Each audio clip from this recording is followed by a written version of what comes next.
What the honor here is you're watching CMS TV. Watch it, motherfuckers.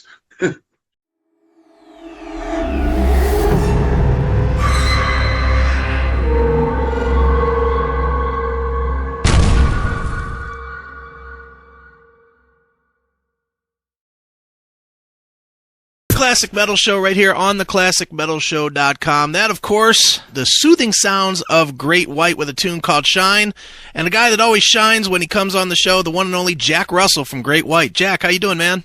I'm doing great. Thank you very much. Thanks for playing the songs. Absolutely, man. Well, Jack, obviously, man, brand new record, simply called Rising, and I think unlike the last record, Back to the Rhythm, this is the one where you've kind of gone back to what you do best, which is writing a lot more soulful, deep songs that are deep within your own meaning. Is that pretty much on the mark? You know, absolutely. I think this is the most introspective record I've ever done, you know, lyrically. I put some stuff out there that, you know, I may have not put out there a year ago, you know, just for where I'm at right now. I was very honest about my lyrics and very honest about where I was at in my life at that point. And I think that that's what, you know, a record should be. It should be, you know, a snapshot of where you're at, you know, emotionally and musically at that time. This record really reflects where the band was at and where I was at, and I think it comes off that way, and I think it's very important to be honest with the music, or what's the point of writing it, you know? Sure. Well, and the interesting thing is, I think Back to the Rhythm, that was almost like the traditional comeback record, where it almost felt like you guys were more relearning how to be a band with that lineup again than it did actually doing what Great White had done maybe the past 10 years before that. Sure. Sure, I think you're absolutely right on that. It was kind of like, okay, here we are again, we haven't played together for a long time. You know, how does this work? And I think there was a bit of you know, a little bit of, you know, what's what I'm looking for?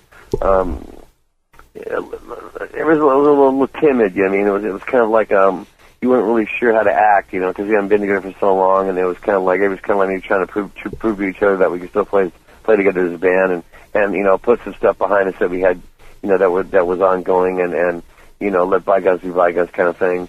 And, you know, once we realized that, hey, yeah, we still have it, we still love playing together, I think, and then we did the tour, that really kind of cemented it. And this record was very, very easy to do. It wasn't forced at all, you know. Excellent. Now, we had Mark on the show a couple of weeks ago, and the one thing Mark said was this was the most that he's been able to stretch out as a guitar player in quite a while. He was very confident that the playing on this was a lot more loose and free. And from what he was telling me, that's because you guys kind of approached things a little bit differently in the studio this time. Is that correct? Absolutely. I mean, you know, normally in the course of events, when we do a record, we would sit around for a couple of months and spend a lot of time pre-production and rehearse and to the point of nauseam. You know what I mean? It's like when you get into the studio, you're like, okay, let's do a song, you know, and make it sound spontaneous. It's like, okay, well, this is the 1,000th time you played it. How do you do that? You know, right? We're this time around, we you went in the studio and we learned the song that day. You know, we had written it, you know, of course, and then we brought it to the band and said, okay, let's play the song. We'd go over it a few times until it sounded right, and then we'd record it. You know, so we had that live feel to it. It wasn't over rehearsed, and I don't think we suffered in quality, you know, by doing it quickly.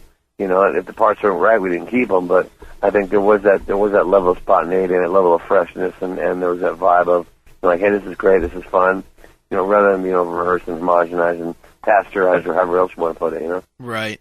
Well, as you said earlier, Jack, this record here is one that you really poured a lot more of a more emotional, you know, substance into. Maybe not more, but it's a wide open record. I mean, you listen to songs like I Don't Mind or Shine or even Loveless, and you could tell there's something deep within these songs that comes from you. Is that difficult, not necessarily to write, but, you know, as time goes on, where people start figuring out, hey, that song's about me? Well, that's the thing. That you know, that's what I always you know, strove for. I mean, it's like when I was growing up and you know, sneaking out into the back room and my parents were asleep and throwing the headphones on until 4 a.m. and listening to songs and going, God, that song, that is my life. That song, those guys must have wrote that for me. Now, if I can impart that feeling to someone else, you know, what a cool gift that is. You know, I would love to have some kid listen to one of my songs and go, man, that song is my song. You know, and I hear that a lot, you know, from people, and it always raises the hair on my arms, you know. Or when somebody comes up and says, man, Save Your Love, that was our wedding song.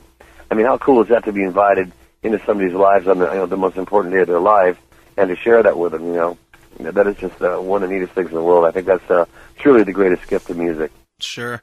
Now, the one song, Shine, that we opened this set with, that song, it seems like it's almost a combination, and just tell me if I'm wrong on this, but it seems like it's a combination of a love song / spiritual moment, almost like a cross between a girl and God. Is that even remotely close, or not at all? You know what? No, you're right on the money with that one. I mean, it is very spiritual, and I try to, I'm not a religious person, let's say. I'm a spiritual person. I mean, I think they're two different things. I mean, you can be spiritual, you can be religious and not be spiritual. Absolutely. I mean, I don't think you have to go to church to be spiritual. I think spirituality comes with the way you live your life, the way you treat others and the way you treat yourself, To me, music is very spiritual. Music is emotion encapsulated, It's one of those things that transcends language and everything else, and that's the beauty of it. I mean, you're basically making something out of nothing, which is amazing in itself. Right. So you're right on the money with that one. That's definitely, definitely what the song's at. Excellent, man. Look at your screen right now. If you're tired of the hide-and-seek games with big tech, where links disappear and episodes get throttled, I've got the fix. I'm Chris Akin, and it's time for me to show you how to take back your access to the Classic Metal Show, the Seth Williams Show, and Chris Akin Presents. Pick up your phone, go to the App Store or Google Play, and download the Locals app. It is 100% free. Once you're in, just search for the CMS Network. You're going to see everything.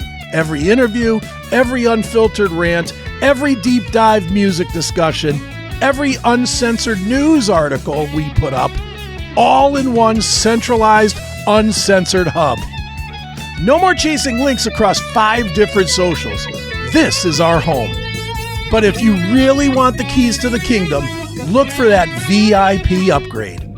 For just $4.99 a month, you're cutting out the commercials, getting the advance drops before anyone else, and accessing bonus episodes that are way too heavy, dirty, or we just don't want to share with the free public. For the price of a cheap beer, you're supporting independent, unapologetic media. Download the Locals app today. Get some CMS wherever you are, and if you're a real one, join the VIP squad at classicmetalshow.locals.com.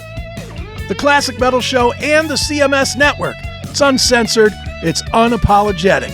We will see you there.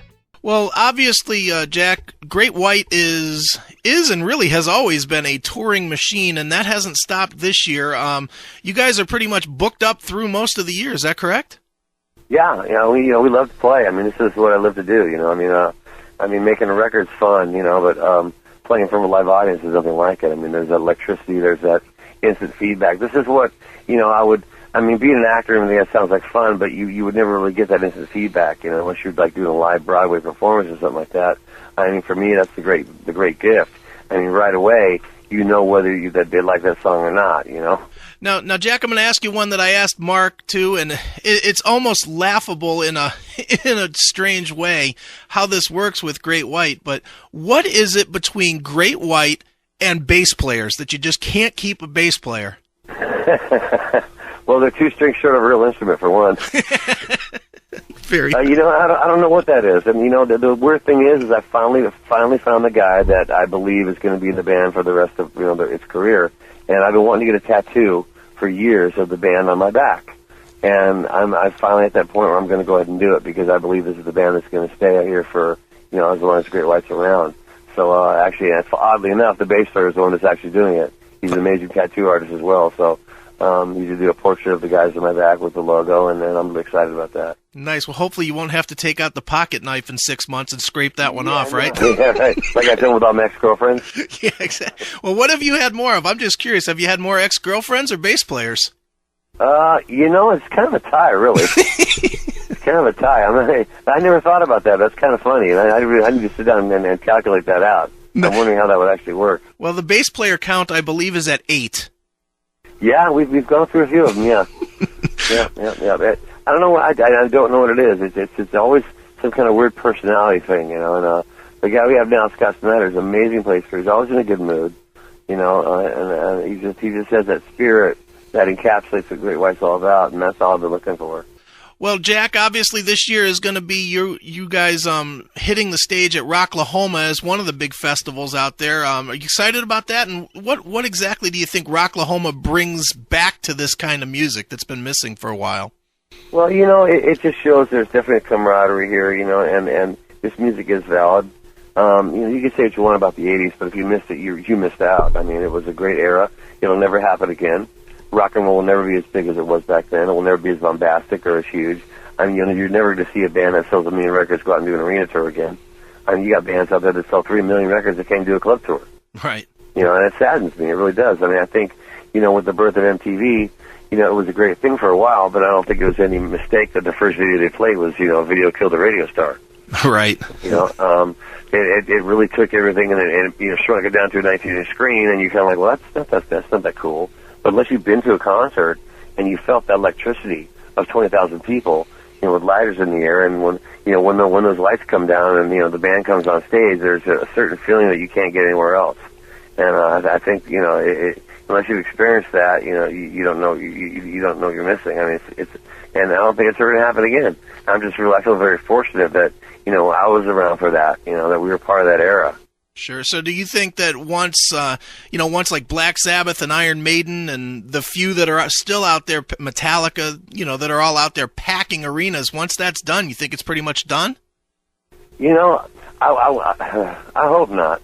I kind of believe that to be true in my heart of hearts, though. I hope not. I hope that, you know, maybe this will come back around again. I mean, the thing that I'm noticing more and more of, which I'm really happy to say, is, you know, I'm looking at our audience nowadays. I'm seeing 3 generations of people out there. I'm seeing, you know, little kids with, you know, 8 years old with their Great White shirts hanging down to their ankles, you know, singing every lyric I've ever written. I'm like, I don't even remember that song, you know.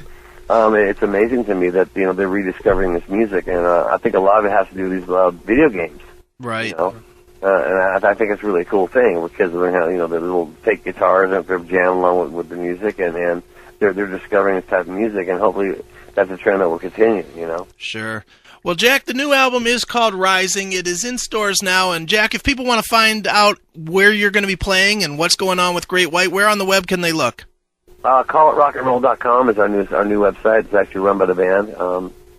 It's the official site. There's also Mr. Bone, which is has been the official site for many, many years, and that's I'm not really sure where that's at. I mean, I'm so computer illiterate. I'm like typing my lyrics. I'm not doing my lyrics on a stone tablet with a chisel. There's actually 15 songs for this record, but I broke one of the tablets, so then we have 11. Very nice, man. Well, Jack, as a tradition on the show, we always let the artist pick a closing track. So what should we play from the new record to wrap this thing up with? Well, you know what? The story of my life basically is Danger Zone. So play that one. All right, well, here it is. This is Danger Zone. It's Great White right here on your Classic Metal Show. Step back into time and flip into fun at Pinball PA, the ultimate arcade and museum where classic games come alive. Located off Broadhead Road in the Hopewell Shopping Center, Pinball PA invites you to play with 400 pinball machines and video games, from rare gems to your all-time favorites like Pac-Man, Space Invaders, Asteroids, Frogger, and the latest pinball hits. Perfect for families, friends, field trips, birthdays, and gamers of all ages, Pinball PA is open Tuesdays through Sundays with unlimited play for one low price. No quarters needed. Learn more at pinballpa.com.